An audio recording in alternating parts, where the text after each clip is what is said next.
สวัสดีครับวันนี้เรามาทำกับข้าวด้วยเตาฟืนนะครับผมวันนี้เมนูโปเตโต้ครับโปเตโต้มันฝรั่งแล้วก็ลูกฟักแมวครับเอาผัดรวมกันครับผมผัดรวมกันนะครับผมแล้วก็จะมีหัวหอมใหญ่นะครับผมมะเขือเทศมันฝรั่งแล้วก็ข้างล่างนี้ก็จะมีหัวก็จะมีลูกฟักแมวนะครับผมจะทำให้รสชาติเป็นหวานนะครับผมหลังจากเราที่หั่นกับข้าวเรียบร้อยแล้วนะครับผมแล้วก็จุดเตาไฟไว้นะครับผมจุดเตาไฟฮะเมื่อดีฟืนเราค่อนข้างมอดไปหน่อยแล้วฟืนมันจุดให้เรียบร้อยนะครับผมเตาเราอันนี้เชฟเราวันนี้เชฟมาจากเชียงใหม่ครับผมเชฟร้านมังสวิรัตินะครับผมตั้งเลยสะอาดแล้วแม่ครับมีเรียบร้อยเลย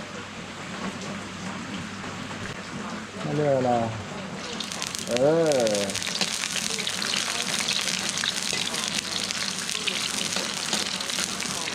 ไอ้นั้นใส่อะขมิ้นใส่ปะใส่อยู่นิดนึงนี่แหละมันอยู่นู่นอยู่ในกระปุกใกล้ๆกับที่กระปุกเกลือที่เป็นในถุงเล็กทอนอยู่ไฟไม่เหมือนเตาแก๊สมันร้อนกว่านี้เรียวไปถูมันผมไม่มีมันไม่เวยเราใส่ขมิ้นแล้วก็เอามะเขือเทศใส่ก็ได้มันจะได้ขมิ้นจะได้ไม่ไหม้นะขมิ้นนี่ไม่ได้ใส่แล้วก็ต้องทันทีเดียวเยี่ยมหน่อยก็ได้พอแล้วมั้ยโอเคเลิกเลยการสุดการปรุง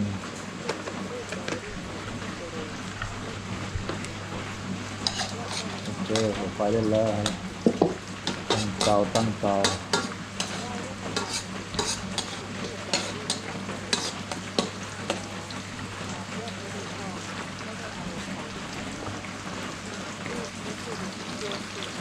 ใส่มะเขือเทศไป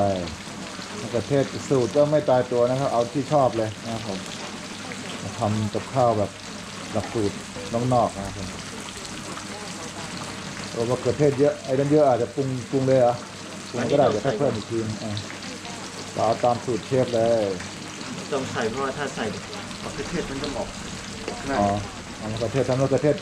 เพราะฉะนั้นมะเขือเทศมันเรียกอะไรมันสุกง่ายสุกเยอะครับ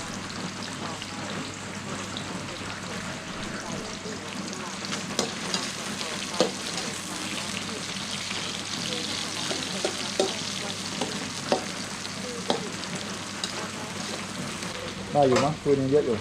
ลองดันหน่อยแล้ว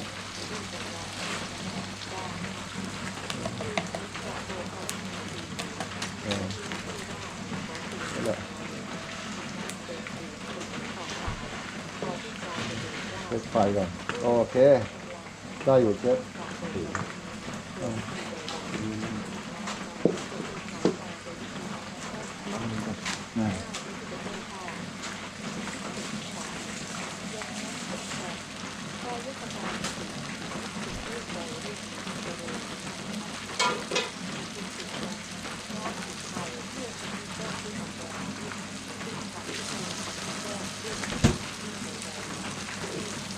ย้ายกับอะไรย้ายปกติพิมพ์กับมัน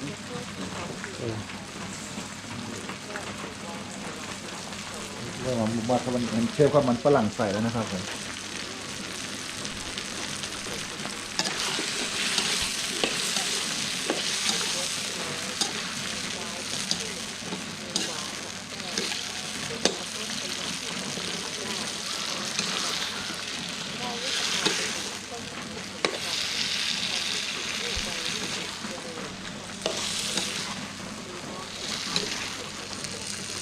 ขมิ้นมันน้อยไปมั้งผมตัวเหลืองได้อยู่เนี่ย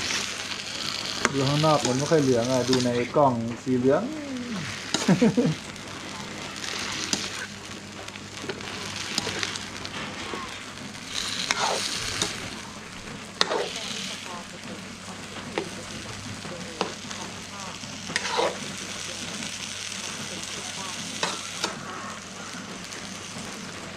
โอเคตอนนี้ก็ ประการนี้คือเป็นผู้อดกลั้นต่อความไม่ยินดีและความยินดีได้ไม่ถูกความไม่ยิน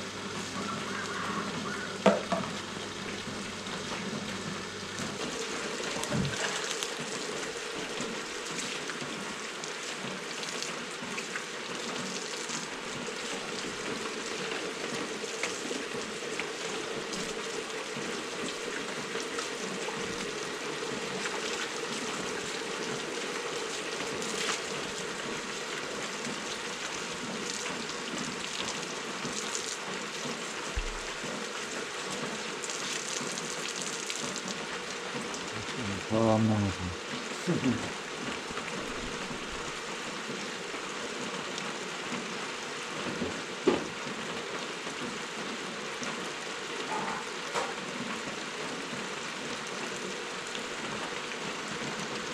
เตรียมฟืนไว้รอบๆนะครับบรรยากาศรอบนอกวันนี้ฝนตกนะครับผมครับผมหลังจากที่เราปิดฝาไปนะครับ ผมโอ้ตอนนี้ใกล้เดือดแล้วครับเดี๋ยวเราดูไฟก่อนนะครับผ เดือด ม ก็นิว เออ ใช่เดือดมาก เดือดด้วยไม่รู้มันสุกหรือยังนะครับ ผม ยังเลย เตา เนี่ย ฟืนไม่อันนั้นเลยใช้เวลาหน่อยนะครับเตาฟืนอ่ะ อันนี้คือเจนะตัว เป็ นี้ นแม็กกี้นะครับผมโฆษณาให้แม็กกี้เขาด้วยเลยเนี่ย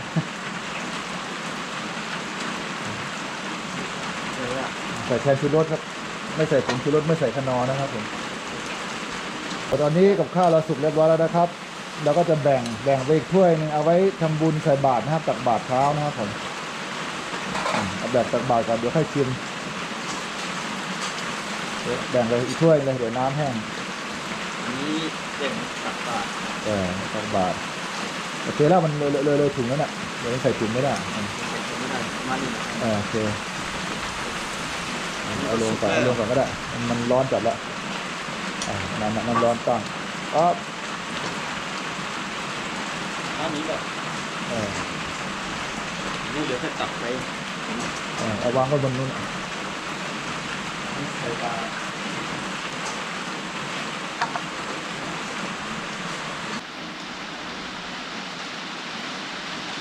โอเค